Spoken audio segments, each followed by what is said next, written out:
يكن عنهم ببطن مكة من بعد أن أظفركم عليهم وكان الله بما تعملون بصيرا.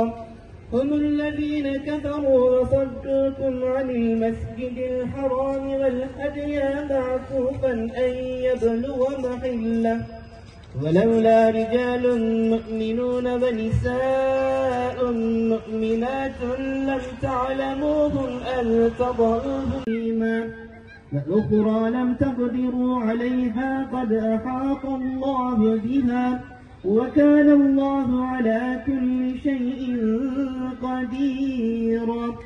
ولو قاتلكم الذين كفروا لولوا الأدبار ثم لا يجدون وليا ولا نصيرا. سنة الله التي قد خلت من قبل